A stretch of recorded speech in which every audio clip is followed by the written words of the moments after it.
José Luis López Subero, médico, escritor, organizador, preocupado por la realidad social en que vive. Mi personaje de hoy, nacido en un año del siglo pasado, nació en Zaragoza, 5 años antes del golpe de Estado, que colocó a un país durante varios años en una guerra fratricida.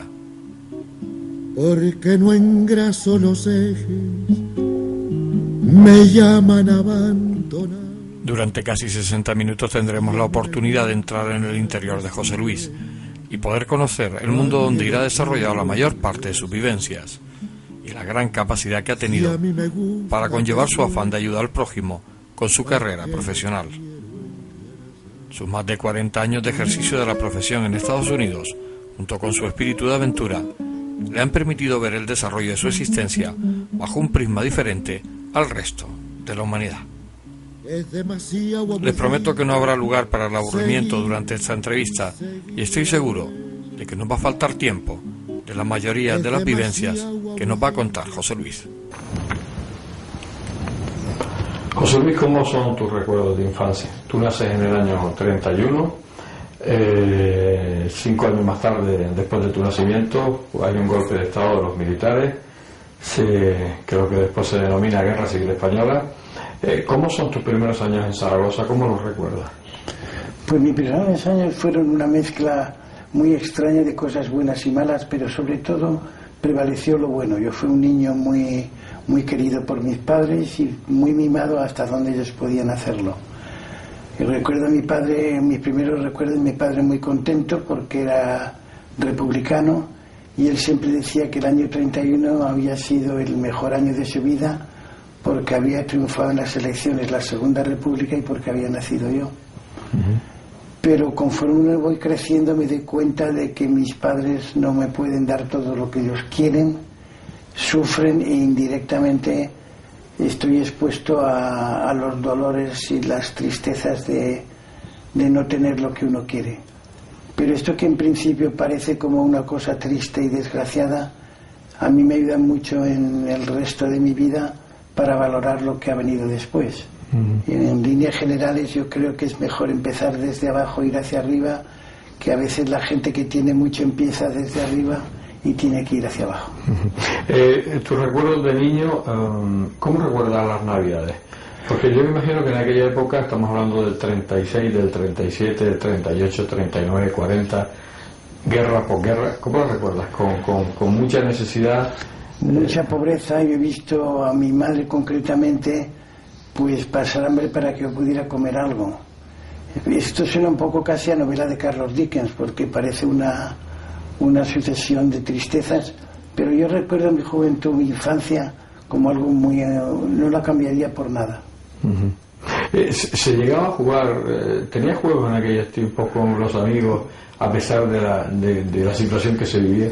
Bueno, mi padre, por ser de la CNT, a todos los de la CNT que trabajaban en los ferrocarriles los metieron en la cárcel.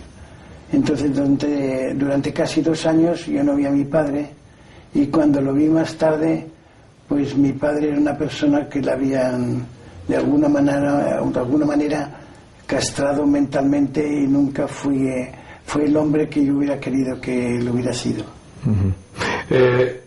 ¿La Navidad se llegaban a celebrar, José Luis? Se celebraban a nivel religioso. Mi madre era creyente, mis padres eran una paradoja. Mi padre era de izquierdas, mi madre era de derechas,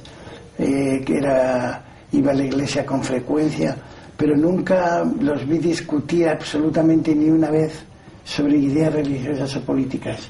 Y tuvieron un matrimonio, yo creo que aceptable y resignado, como la mayoría de los matrimonios de aquellos tiempos. El turrón no existía en aquella época, ¿no? Bueno, para los ricos siempre ha habido turrón y continúa habiéndolo. Las clases sociales no las hemos inventado, ni ahora siempre habrá ricos y pobres porque es parte de la polarización de la humanidad. Pero mis Navidades, por llamarlo de alguna manera, las recuerdo con mucho afecto y con gran nostalgia, diría yo. El tema de los reyes ni pensarlo. Bueno, existían los reyes en el sentido religioso de la cabalgata y demás, pero no había para lujos ni juguetes de ningún tipo. ¿Tú no recuerdas ningún juguete en aquella época, tío? Me acuerdo de un juguete, en la calle que yo vivía, había un antiguo jotero analfabeto que era carpintero también, y me regaló una ametralladora de manera que tenía una carraca y que imitaba los tiros de las balas.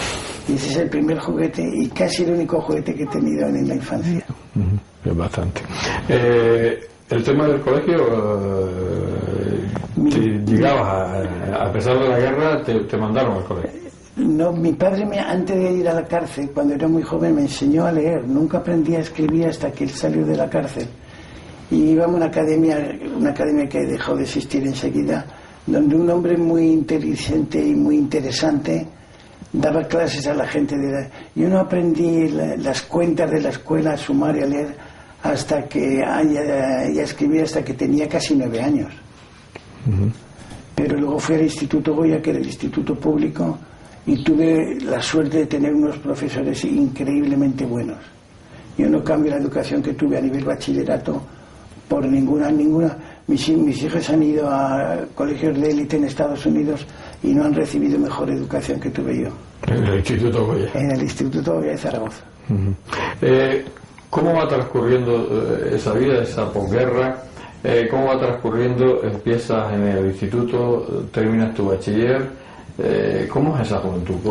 ¿Cómo la vivía la juventud de aquella época? Bueno, yo tuve la suerte de tener una tía que me pagó mis estudios de medicina. Y en el proceso de ser estudiante en la facultad empecé a hacer un poquito de deporte y jugar al baloncesto. Y como yo era bastante buen jugador, pues eso me abrió las puertas para entrar en los clubes de baloncesto de Zaragoza y empezar a viajar a Francia y a que se me abrieran los ojos al mundo desconocido. Durante muchos años España estuvo aislada por las Naciones Unidas, no se podía salir. Nosotros fuimos el primer equipo que salió de España a jugar a un pueblo francés que se llama Oloron-Saint-Marie, y ese fue el principio de me abrir de ojos al mundo y de saber que existía otro mundo aparte de España, que el mundo no se terminaba en los Pirineos, exactamente. Me imagino que sería en aquel momento sería un golpe, ¿no? Es decir, de repente en la vida que uno llevaba en España, que era otra historia con respecto al resto del mundo. Fue una revelación, porque a mí me habían educado a no pensar. Es más, me prohibieron pensar. Mi profesor de latín concretamente usted no piense, porque no hay que creer más que lo que dice la Iglesia. Pero no esto es específicamente conmigo. La mayoría de las personas eran así. Era como si la alegría estuviera prohibida. Y esto era como un valle de lágrimas en el que teníamos que purgar pecados para luego ir a otra dimensión distinta. Francia, a pesar de estar en un momento muy malo de su historia, que había sido derrotada, estaban a años luz por encima de nosotros. A los 24 años terminas tu carrera de medicina. De ahí hacia atrás, en tu época juvenil, ¿se hacían bailes en aquella época? ¿Había animación con respecto a las mujeres, a las chicas? El placer estaba prohibido a todos los niveles, estaba a todos los niveles. Pero de alguna manera los placeres es una definición muy personal, porque gozábamos de otra manera distinta. En aquellos tiempos dar un beso a una muchacha, vamos, eso sería lo máximo, ¿no? Era una dimensión muy comparable y superior, por ejemplo, a lo que se hace hoy, que donde vale todo. España, como se demuestra en la historia nuestra, somos extremistas y vamos de un extremo al otro. O nos quedamos cortos o nos pasamos, nos falta un poquito el equilibrio. Pero esa falta de equilibrio es parte de nuestras virtudes. Por eso España es un país casi ideal para retirarte o para pasar vacaciones. Hay muy pocos países en el mundo, yo diría que España, Francia e Italia, en los que se puede encontrar la variedad de fuentes de satisfacción, de placer y de gozar de la vida en el mejor sentido de la palabra. 24 años y de repente lías la manta a la cabeza y a Estados Unidos. Sí, pero no fue tan liada porque yo lo tenía bastante preparado. Jugando al baloncesto contra la Universidad de París, conocí a un americano estudiante de medicina que fue el que me aconsejó: vente a Estados Unidos, donde los médicos están muy bien recompensados. Entonces, durante los veranos pasaba medio verano con una beca que me había dado el Instituto Francés en el sur de Francia, aprendiendo francés, y luego me iba a trabajar de bracero a recoger patatas en Inglaterra, que fue donde aprendí inglés. Así, cuando yo llegué a Estados Unidos, pues ya no iba completamente desprevenido. ¿Cómo es tu llegada a Estados Unidos? ¿Cómo es ese choque, de todo, de culturas, de mentalidades? ¿Cómo fue? Bueno, yo llegué a Estados Unidos en un barco que lo desguazaron al poco tiempo, que se llamaba el Flandre, y fue una especie como la película Titanic, los pasajeros de tercera, los ricos, etcétera. Y iba con un compañero de Huesca, también médico, que iba a trabajar de psiquiatra en Chicago. Nos hicimos amigos de uno de los médicos del barco, y por la noche nos abría la reja de que separaba a los pasajeros ricos de los pobres, y por la noche, como la Cenicienta, nos íbamos al baile a disfrutar de la noche. Fue una travesía muy encantadora y tengo grandes recuerdos de mi llegada a Estados Unidos. El choque cultural fue increíble, aunque a mí me gusta mucho el cine y creo que estaba algo preparado pero nunca había visto autopistas, nunca había visto televisión, nunca había visto lo que me encontré allí, y sobre todo la gran competitividad que había en aquella sociedad. O sea, ya existía esa competitividad. Tremenda. Y llegas y vas hacia alguna institución y ahí vas recomendado. Yo voy con un contrato de trabajo a un hospital católico en el norte de Florida, el Hospital de San Vicente. Y allí me encontré mi primera lección. Este es un hospital católico de las Hermanas de la Caridad, y estoy hablando del año 1955. Y en la primera experiencia que tengo en la sala de urgencias, llega un negro con un infarto cardíaco y no lo dejan admitir en el hospital de las Hermanas de la Caridad porque es negro y tiene que ir al hospital de negros en la ciudad de Jacksonville, año 55. Y yo he conocido, por ejemplo, la línea amarilla que separaba en los autobuses a los blancos de los negros. Y todo esto, para una mentalidad como la que tenía yo, pues fue una sorpresa difícil de digerir, pero ahí está. Tiene mucho mérito que Estados Unidos haya podido cambiar tanto en tan pocos años con un mínimo de dolor. ¿Qué no ha pasado en España, ¿no? Aquí no se ha cambiado mucho y han pasado muchos años, ¿no? No, España yo creo que ha mejorado también muchísimo. Hombre, concretamente en medicina, que es lo que puedo hablar con un poco de autoridad, los cambios han sido drásticos e impresionantes. Primero porque han hecho una selectividad, antes podía cualquiera estudiar medicina aunque tuviera malas notas. Hoy unos requerimientos muy duros, y sobre todo ha aparecido muchísimas mujeres, que da una dimensión muy grande y distinta y superior a lo que había antes. Tu llegada a Estados Unidos, empiezas a trabajar con 24 años.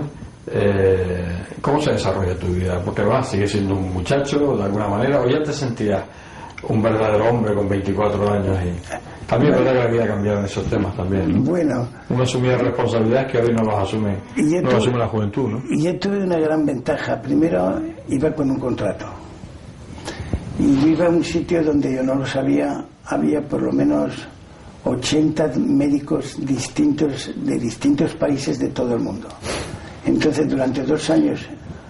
Sigue. No, entonces, durante 2 años en este ambiente, no solamente aprendo mucha medicina, sino aprendo diferencias sociales, raciales y de todo tipo, porque había filipinos, hebreos, iraníes, italianos, alemanes. Entonces eran unas pequeñas Naciones Unidas dentro del hospital, con una convivencia diaria 24 horas al día. Y eso fue una educación en sí muy interesante. Ahorrador de electricidad Staminal. Tras muchos años de implantación en Canarias, les ofrecemos la posibilidad de ahorrar de un 10 hasta un 35% del consumo de su factura de electricidad. Tenemos un ahorrador que se adapta a sus necesidades, sea cual sea su tipo de negocio o industria. Muchos ahorradores puede encontrar en el mercado, pero solo Staminal ha demostrado su eficacia. No deje que los gastos abusivos de electricidad afecte su economía de negocio. Pídanos presupuesto sin compromiso al 921-481-249. Ahorrador de energía Staminal, la solución a sus problemas de exceso de consumo. Ahorre de un 10 hasta un 35% de su factura de electricidad.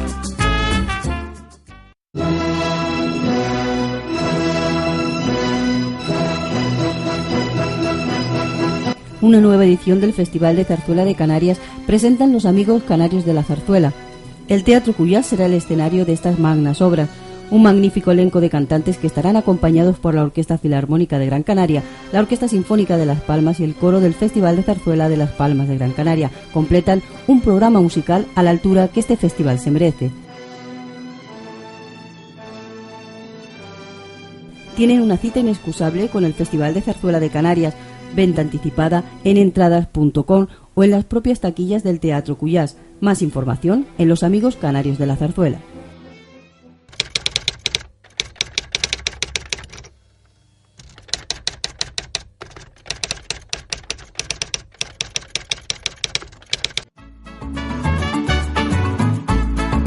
El ahorrador de electricidad Staminal es el único aparato en el mercado que reduce el consumo de electricidad tras haberse instalado en miles de hogares en Canarias.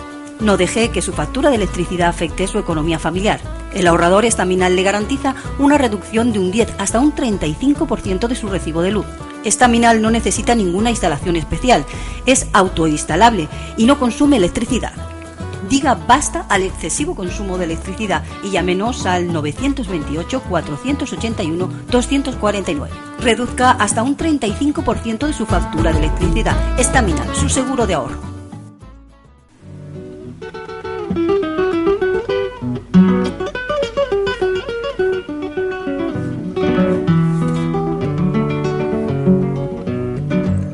Han pasado ya unos minutos de la entrevista y, como les había vaticinado, los minutos han transcurrido sin darnos cuenta. Su infancia repleta de amor le ha inculcado unos valores que le han permitido encarar su existencia basado en la bondad y espíritu de servicio al prójimo. Pero mi estrella me dio este acento y así te siento.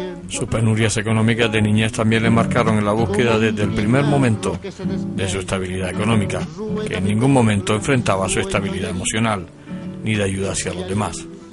Pero sigamos con la entrevista. Quedan tantas cosas por escucharle.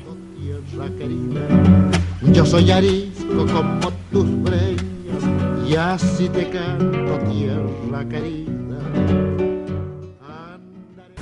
Tu vida en Estados Unidos empieza a transcurrir desde el año 55, van pasando los años. Poco a poco pues, te vas integrando en el país, te vas asentando.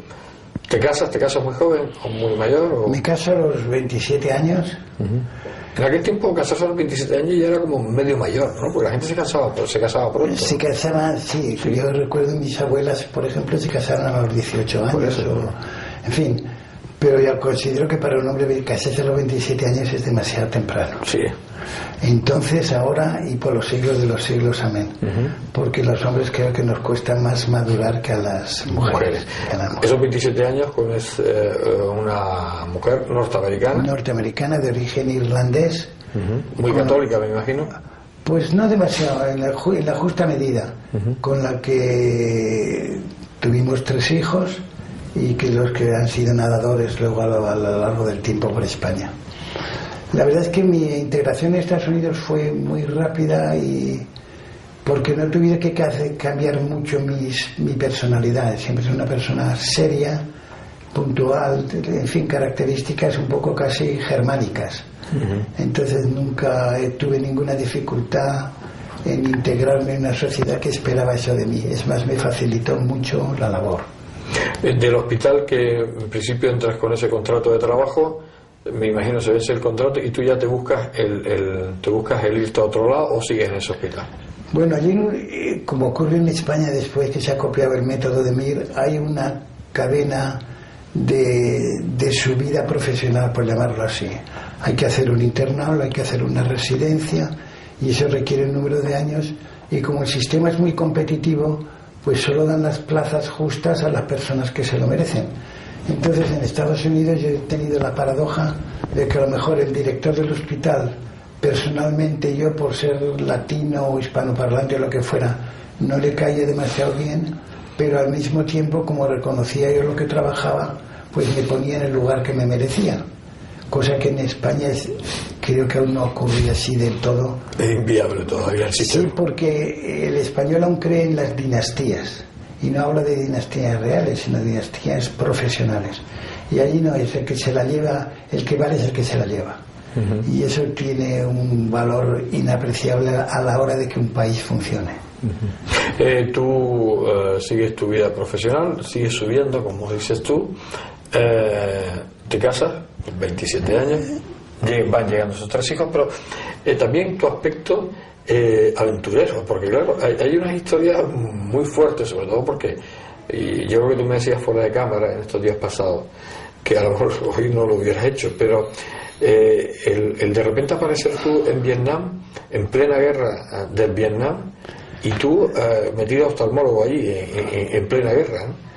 Sí, hay un espíritu. ¿Con qué edad te vas? ¿Con 30, 31 años? Yo tenía 35 años cuando yo fui a Vietnam. Pero antes de ir a Vietnam había estado en varios sitios, porque enseguida me di cuenta que en Estados Unidos puedes jugar a varias barajas al mismo tiempo. Puedes ser un profesional ganando dinero y teniendo cierto éxito, pero al mismo tiempo el sistema tributario te permite el tener una fundación tuya que puedes descontar de los impuestos todo el dinero que des a caridad. Entonces lo que dice, en lugar de dar dinero al gobierno para que construyan bombas de napalm y las tiren por ahí por el mundo, voy a dar este dinero a los pobres de una manera indirecta, y entonces satisfago mi necesidad de aventuras, de ayudar al prójimo en lo que yo creo profundamente, y al mismo tiempo acumular buenos recuerdos para el futuro. Porque, o sea que tú antes de Vietnam ya habías hecho alguna aventura fuera de Bangladesh. ¿Fue antes? No, ¿o fue posterior? Mi primera aventura fue Haití. Haití fuiste. Cuando estaba en control del país Papadoc Duvalier, famoso Papadoc Duvalier, a quien yo conocí personalmente, a él y a su amante. Bueno, una historia muy complicada, pero aquello era la antesala del infierno. Ni Vietnam ni nada se puede comparar a la Haití de Papadoc Duvalier. Aquello era la locura. Una experiencia impresionante. Yo creí que era pobre en España, pero no me di cuenta de lo rico que fui hasta que he visto en Haití, en aquellos tiempos, la gente arrastrarse a ir al cementerio a esperar la muerte, lo mismo que se espera el autobús. Y dantesco. Después de Haití, mi segunda aventura fue con ir a Bolivia, al altiplano, donde conocí una de las mujeres más impresionantes de mi vida, una Madre Teresa, yo diría casi que con más méritos que ella, porque la Madre Teresa no era una mujer muy agraciada, y esta monja asturiana de la que estoy hablando era una mujer haciendo lo mismo que la Madre Teresa, anónimamente y además atractiva. Sí, eso es que le da un valor añadido. Pero el trabajar a más de 3.000 metros de altura en aquellas condiciones, eso es también duro de verdad. Hace falta ten en cuenta que yo no tengo ningún mérito en estas cosas, porque yo voy 2 semanas, 3, excepto en Vietnam, que estuve 2 meses, y me vuelvo a casa. Pero esta gente ha hecho una entrega total de por vida. Sí. Eso demuestra que no todo el mundo es egoísta, ¿no? Porque la gente ahora mismo, en estos momentos que se vive tan duros en todos los países, concretamente en España, poco más que aquí la gente se mueve por el interés, que no existe ese dar a cambio de no recibir nada, parece que no existe, pero eso sigue existiendo, existió y seguirá, ¿no? Y en España concretamente yo diría que más que en la mayoría de los países. Aquí hay mucha solidaridad y gente muy buena. Y aquí tienes oportunidad de conocer gente, porque yo lo intento por todos los medios, y yo creo que la bondad prevalece sobre el mal. Lo que hay es corrupción, vanidad, egoísmo. Los pecados capitales no son privativos ni nuestros, ni de Haití, ni de Estados Unidos. Están en todas partes. Lo que cambia es la dosis.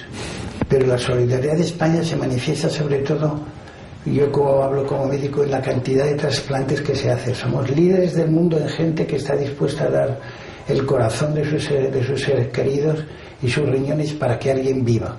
Es importante. Tu vida en Vietnam en esos 2 meses sería inolvidable, ¿no? En cuanto a tristes y buenos recuerdos. Bueno, Vietnam es una de las grandes equivocaciones de mi vida. Un gran error porque arriesgué. Claro, en mi disculpa puedo decir que me engañaron. Me dijeron... Todo empezó porque recibí una carta de la Asociación Americana de Medicina diciéndome que necesitaban voluntarios para Vietnam durante 2 meses. Yo siempre he tenido cierto sentido de la gratitud. Es más, yo creo que el peor insulto que se puede dar al ser humano es ser ingrato. Entonces digo, aprovecho esa coyuntura, satisfacer mis necesidades de aventura y de vida, pago mi deuda con un país que me ha tratado bien y ayudo a la gente de allí.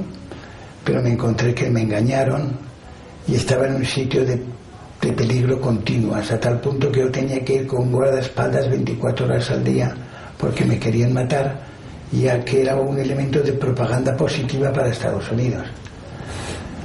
Hasta tal punto ocurrieron cosas en este viaje mío que un compañero que conocí en Chile ha escrito un libro sobre mis aventuras en Vietnam. Pero bueno, eso es anecdótico, no es lo que más me... Otra de las cosas que resultó en tu vida, por lo menos llamativa, en esas aventuras tuyas, eso de operar, de hacer 100 operaciones en un día, de cataratas. Esto lo hice en Bangladesh, con un bengalí que operaba otras 100 como yo, y lo hacía mejor y más deprisa, porque lo único que había hecho en su vida era un oftalmólogo, no sabía más que operar cataratas, y lo hacía con una destreza inaudita. Pero aventuras de este tipo, yo siempre he tenido la influencia muy grande de la bondad de mi madre, y la gran herencia que me dio es que ella creía, y yo creo que también, que ser bueno es bueno para ti. No hay que ser bueno porque lo diga el gran santón o el cura de la parroquia. Es bueno, es la forma más sutil de egoísta, porque duermes mejor por la noche, te pones tu medallita de hombre bueno, tu autoestima se incrementa, y eso es salud mental. Al final es un egoísmo puro y duro. El egoísmo es como el colesterol. Hay un egoísmo bueno y un egoísmo malo. El egoísmo malo no hace falta explicarlo. Ahí están cientos de políticos y de gente para explicar todo cómo se debe hacer, que son los profesionales. Pero el egoísmo bueno es el señor, como esta monja asturiana que estoy comentando en Bolivia, que ha entregado su vida al prójimo en el sentido más absoluto de la palabra.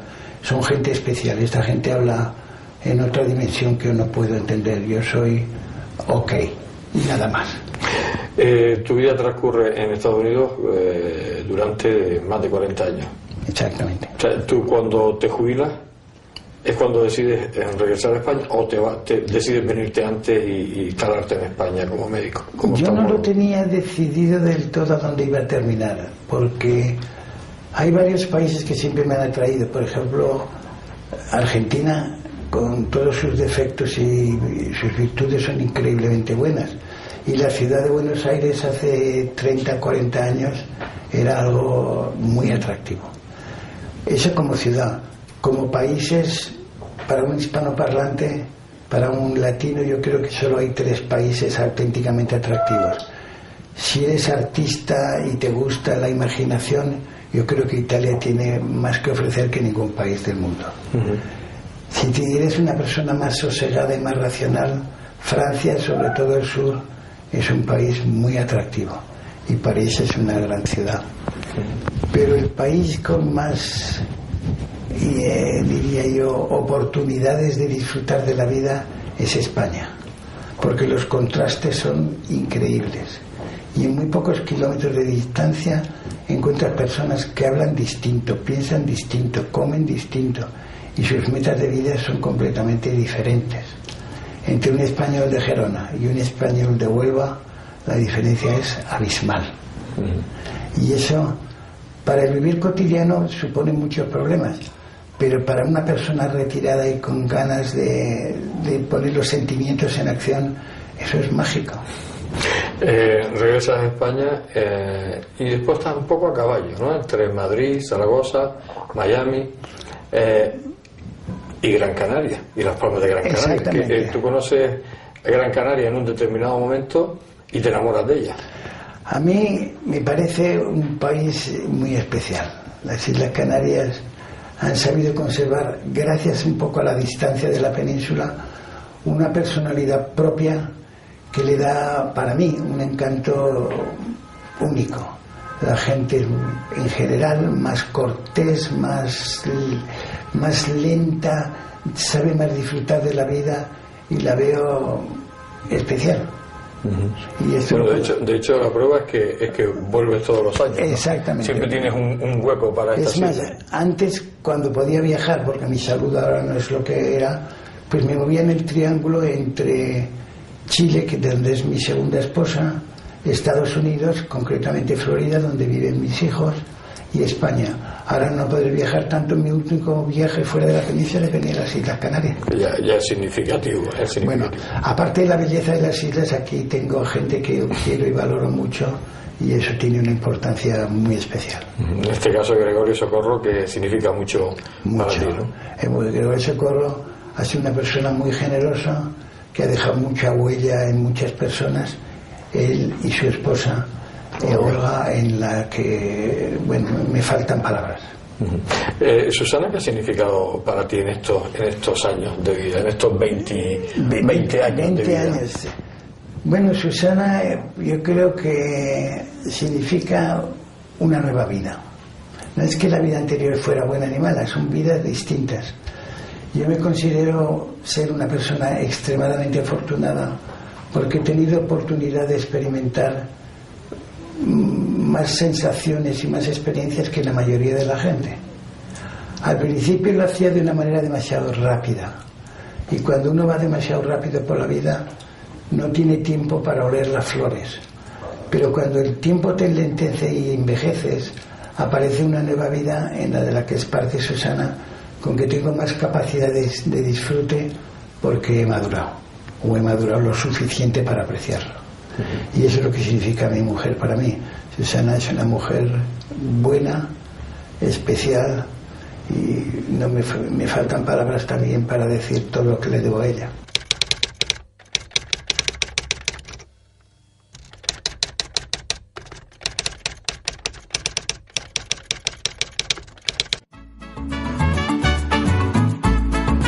El ahorrador de electricidad estaminal es el único aparato en el mercado que reduce el consumo de electricidad tras haberse instalado en miles de hogares en Canarias. No deje que su factura de electricidad afecte su economía familiar.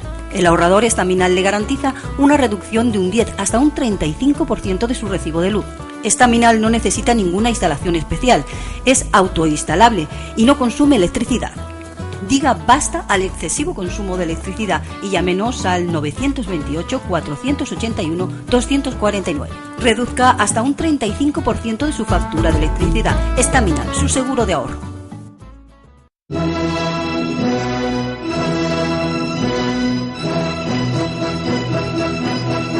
Una nueva edición del Festival de Zarzuela de Canarias presentan los amigos canarios de la zarzuela.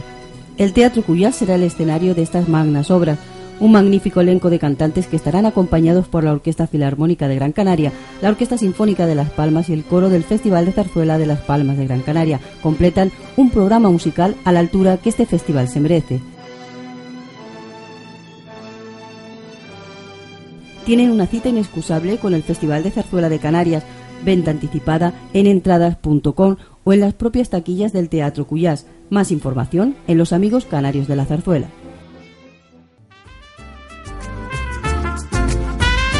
Ahorrador de electricidad Estaminal. Tras muchos años de implantación en Canarias, les ofrecemos la posibilidad de ahorrar de un 10 hasta un 35% del consumo de su factura de electricidad. Tenemos un ahorrador que se adapta a sus necesidades, sea cual sea su tipo de negocio o industria. muchos ahorradores pueden encontrar en el mercado, pero solo Staminal ha demostrado su eficacia. No deje que los gastos abusivos de electricidad afecten su economía de negocio. Pídanos presupuesto sin compromiso al 928-481-249. Ahorrador de energía Staminal, la solución a sus problemas de exceso de consumo. Ahorre de un 10 hasta un 35% de su factura de electricidad.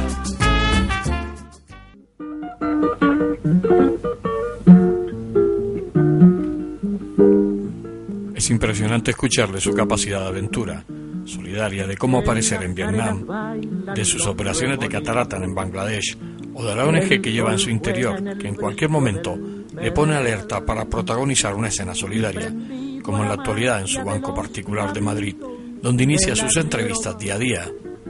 El arriero va. Su vida en Estados Unidos transcurrió a caballo entre su profesión de médico y su amor también por el deporte inculcado a sus 3 hijos, que apoyó en sus respectivas carreras deportivas, y que a él, personalmente, a través del baloncesto en los años 50, le permitió viajar a otros países y conocer una realidad diferente a lo que él percibía en aquella época de una España atrasada. Sigamos con él. Merece la pena seguir escuchándole. Las penas y las vaquitas. ¿Cómo te sientes en la actualidad, José Luis? Que, llevas retirado unos años, disfrutando de la vida, haciendo lo que quieres, incluso haciendo tus entrevistas, o algún día hablaremos de ellas. Pero ¿cómo te sientes en la actualidad? Pues como te he dicho antes, yo me siento muy agradecido a la vida. Hay una canción de Violeta Parra, de Gracias a la vida, pues yo podía cantarla varias veces. Que te ha dado tanto, ¿no? Me ha dado mucho, y me ha dado sobre todo, me alegro que hayamos hablado antes de mi infancia, la dosis adecuada de dolor para poder satisfacerte luego con los cambios hacia la felicidad. Hace falta un contraste. Creo que hay un refrán armenio que dice: si no has conocido el dolor nunca sabrás lo que es la felicidad. Y yo me integro completamente en esa forma. Hace falta la dosis adecuada de todo, porque si no hay contraste, pues no te enteras. En la actualidad todavía tienes muchas iniciativas, muchos proyectos y muchas cosas. O sea, yo creo que tú no has cerrado la puerta de tu vida. No. En cuanto a la actividad me refiero, que es el que... Nunca la cerraré. Yo creo que hay que morir como en las películas antiguas de vaqueros, con las botas puestas. Y entonces yo creo que hace falta un propósito de vida y un propósito de día. Y todos los días intento salir a la calle, aprender algo, y si es posible ayudar a alguien de alguna manera. A veces una palabra de cortesía, un pequeño elogio, puede alegrar la vida de un ser humano que está solo. Entonces, mis metas son muy sencillas, porque como he aprendido otra vez, como te he dicho, de mi madre, que ser bueno es para ti, es bueno para ti, pues resulta que el propósito de día es hacer un poquito de... Suena un poco esto catequístico y doctrinal, sí, pero yo me encuentro bien así. ¿Te ha quedado algo por hacer en esta vida? ¿Te ha quedado alguna espina clavada? ¿O te arrepientes de algo que hayas hecho y hoy no hubieras hecho? Yo me arrepiento, creo que como la mayoría de las personas, de haber sido en mi vida un poco demasiado egoísta, que es el gran enemigo de todos los seres humanos. Tenemos que luchar con esa característica de querer tener a veces demasiado. Nuestra inseguridad nos convierte en acaparadores. Entonces yo he tenido que acaparar porque tenía la inseguridad de mi infancia humilde, pero luego una vez la adquieres hay que distribuirlo, porque venimos desnudos y nos vamos desnudos. Y sin remedio. Absolutamente. El otro día leí una frase que me impactó mucho: la vida es una enfermedad incurable y sexualmente transmitida. Y parece pero es que es así. Entonces, en el momento que asumes, yo como médico lo asumí enseguida, de que vamos a estar aquí muy poco tiempo, pues juegas a las cartas de una manera distinta. ¿Tienes muchos enemigos? ¿Has conocido muchos enemigos o piensas que tienes muchos enemigos en esta vida tú? Yo enemigos como tal no, pero he tenido muchas experiencias con envidiosos. Porque sin querer, cuando las cosas te ruedan bien, en nuestra cultura la gente lo resiente. Los americanos tienen un aspecto de su vida muy competitivo. Cuando alguien es mejor que ellos, lo intentan superar.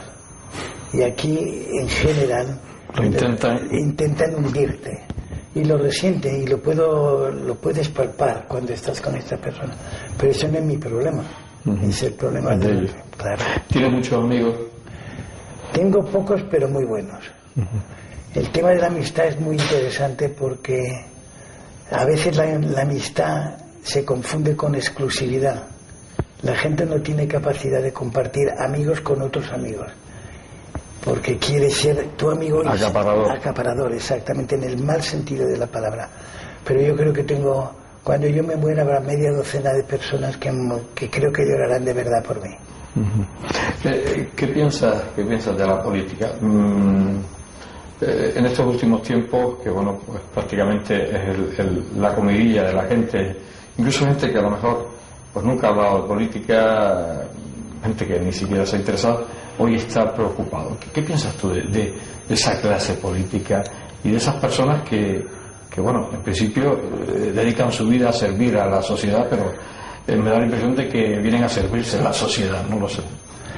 Bueno, hay una frase de Catón, creo que luego la copió Kennedy, el presidente Kennedy, dice: el poder corrompe y el poder absoluto corrompe absolutamente.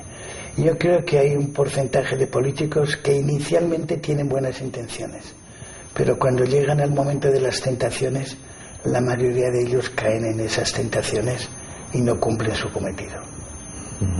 Es importante. José Luis, ¿cómo ves el futuro? No, porque además eso no tiene sentido, pero ¿cómo ves el día a día, el día siguiente? ¿Cómo lo ves? Yo sinceramente creo que el mundo va mejor, mucho mejor que antes. Podría ser muchísimo mejor todavía, por supuesto, pero yo hablo en mi generación. A mí me prohibieron pensar y hoy todo te empuja a pensar. Tienes una maquinita, un ordenador donde tienes toda la información del mundo en el idioma que tú quieras.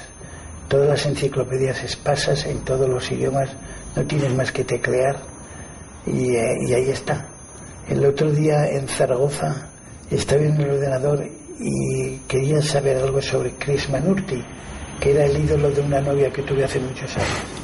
Y me encuentro tecleando con Krishnamurti y me encuentro en vídeo viendo en la pantallita del ordenador las conferencias que dio Krishnamurti el año 1976 en la Universidad de Los Ángeles.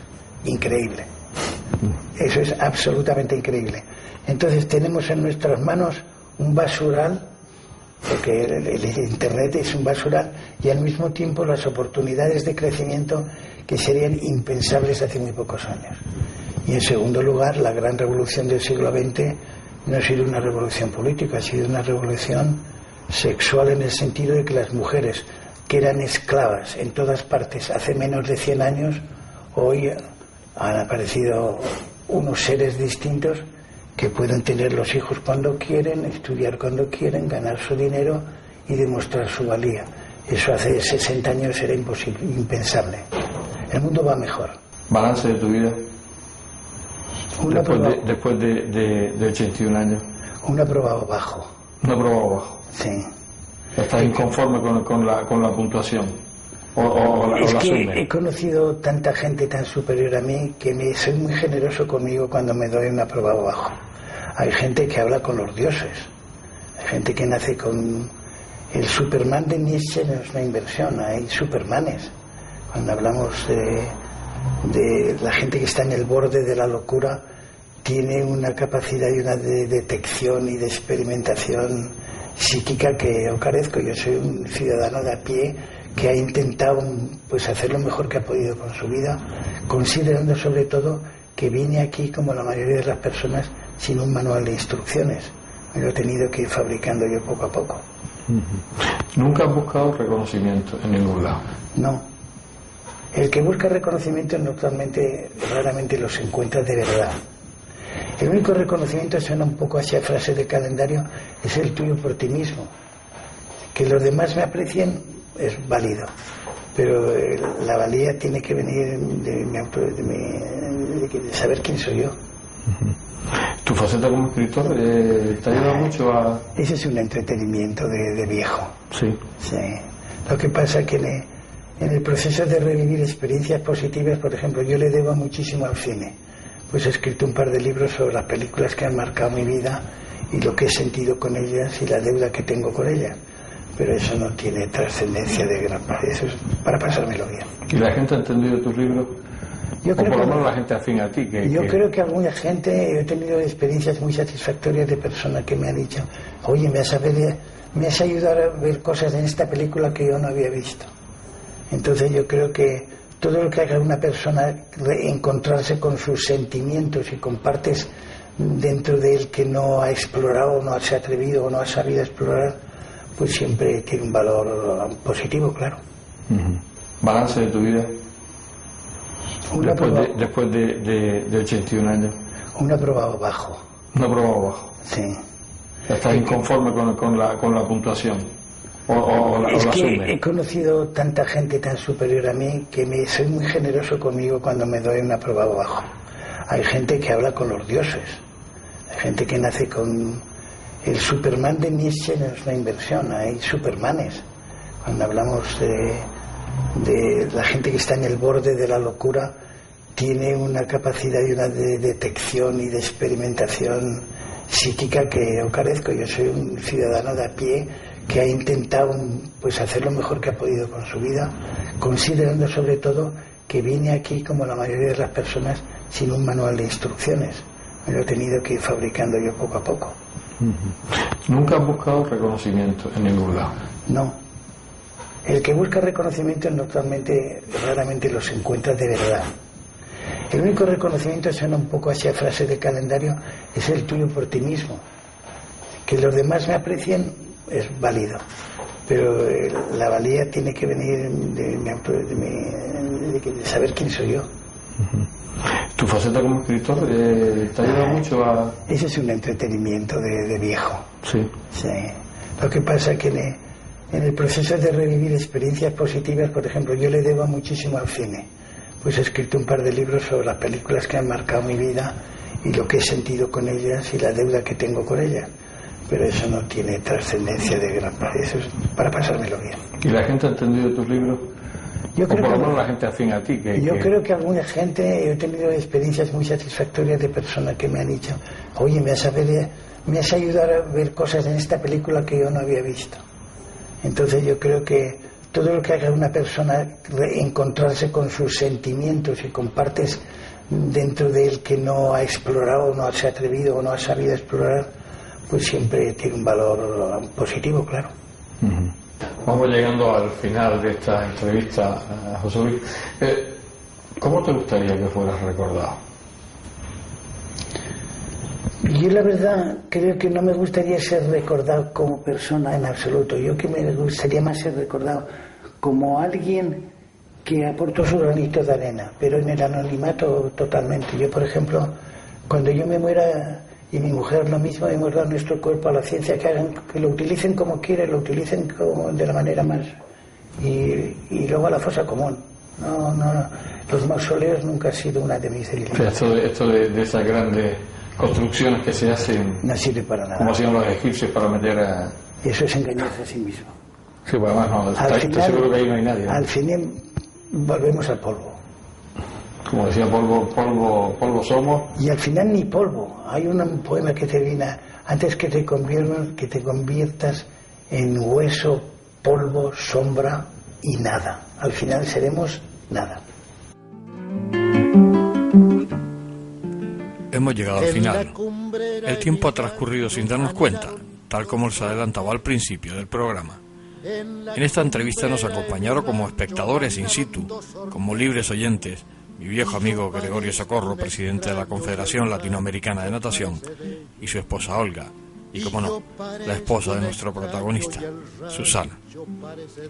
Al contrario que otras despedidas en este mismo programa, en ningún momento nos sentimos apesadumbrados por el fin, sino al contrario, ya que se había abierto una vía de amistad con José Luis López Subero, que estoy seguro que perdurará muchos años. Siempre solo voy y vengo, los hallo juntos por el campo y el campo parece de ellos.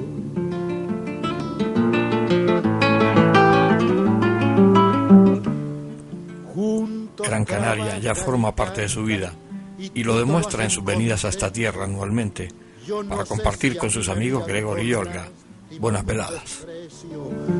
Ni se asustan cuando paso como si yo fuera un perro que no estorbo ni hago daño. Querido José Luis, en estos momentos sería capaz de decirte tantas cosas sobre la impresión que me he llevado de ti, pero me faltarían horas para expresarlo. Solo te diría una palabra: gracias. Gracias por habernos permitido entrar en tu mundo, dejarnos compartir tus vivencias y sobre todo porque nos has hecho sentir bien, creándonos una paz interior cuando te escuchábamos. Ansina vivo en mi rancho, dende que solo me veo. José Luis López Subero, tocayo de nombre y apellido, médico, escritor, sociólogo de afición, preocupado en la búsqueda del conocimiento de la persona. No cambies nunca. Pocas personas tienen en este mundo esa bondad como tú. José Luis, amigo por siempre, solo me queda decirte hasta otra, que estoy seguro que será dentro de muy poco.